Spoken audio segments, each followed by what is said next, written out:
I have in front of me another moment with Bob.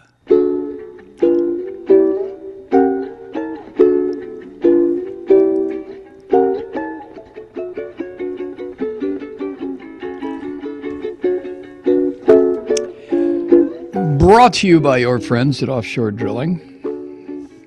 Tonight's moment, Say Goodnight, Gracie, part 5 of 5. Or, less talk, more monkey.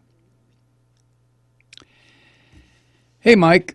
Ever since the shit show ended a couple of nights ago, there has been a plethora of polite analyses of what the fuck just happened. Desperate pundits are trying to be reasonable while describing how and why Fucko the Clown just won the election. This is what denial looks like. The hubris of Hillary Clinton and the DNC empowered them to steal the nomination from Bernie Sanders because not only did she deserve the presidency, but they believed that she could beat Fucko in the general election. Clinton, the DNC, and their donors completely underestimated or ignored the Hillary hatred that has been simmering for decades, as well as the contempt voters have for establishment politics. True. But the most insidious form of denial is always true. But it is not the whole truth. That is why denial is a complete waste of time and doesn't come close to solving anything. It's always easier to accept and believe a partial truth because it is a distraction to keep us from recognizing the larger, more uncomfortable truth. Occam's razor. Noun. The maxim that assumptions introduced to explain a thing must not be multiplied beyond necessity. Let's see how it works.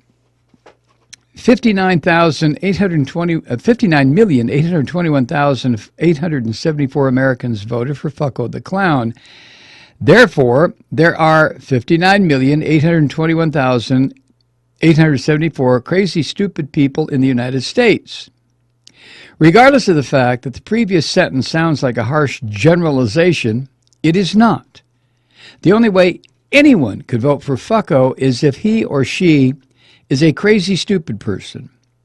Rational, smart people could not vote for, would never vote for, anyone like Fucko the Clown for president. Whoever voted for Fucko is crazy, stupid, or both. That's it. That's all we need to know. There were enough crazy, stupid people in the United States on November 8th, 2016, to elect Fucko the Clown. Though that's the end of the story, we always want to know more. We need to know how and why this happened.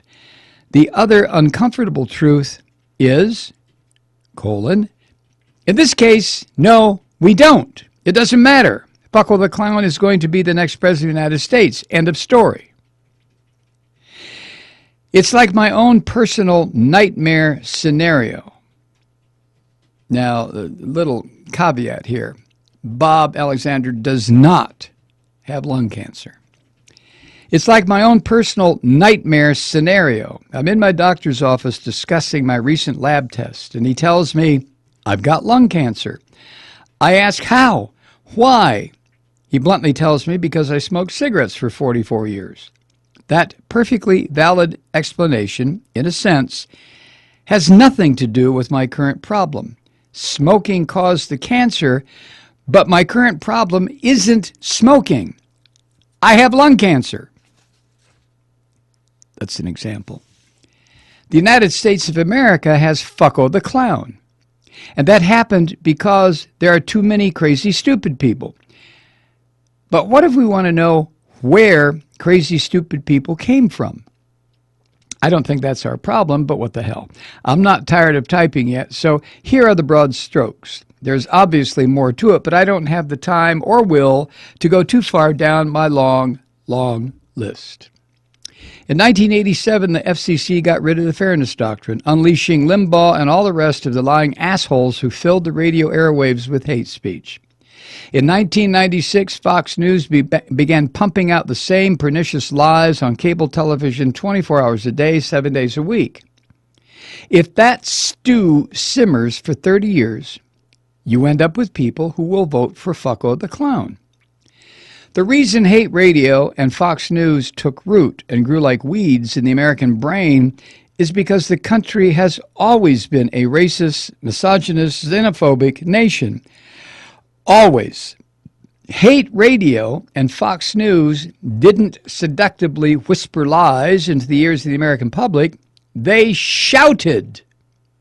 And about half of the population responded and believed, because millions of Americans find it easier to hate people of color, women, non-Christians, intellectuals, and anybody who's not from here, because that's what they already believe.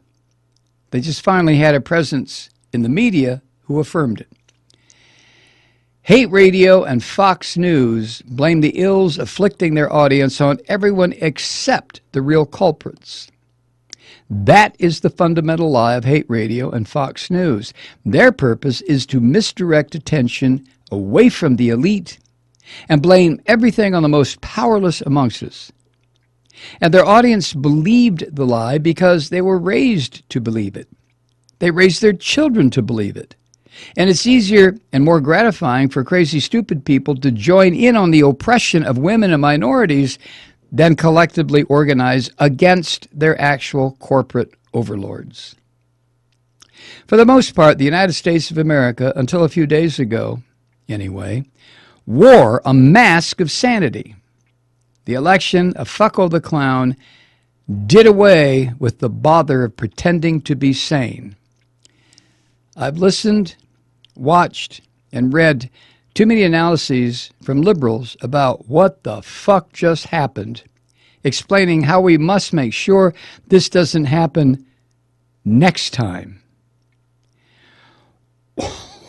What part of complete control over all branches of government, almost 60 million crazy, stupid voters, and last but certainly not least, Fucko the Clown, makes them think that there will even be a next time? Regards, Bob.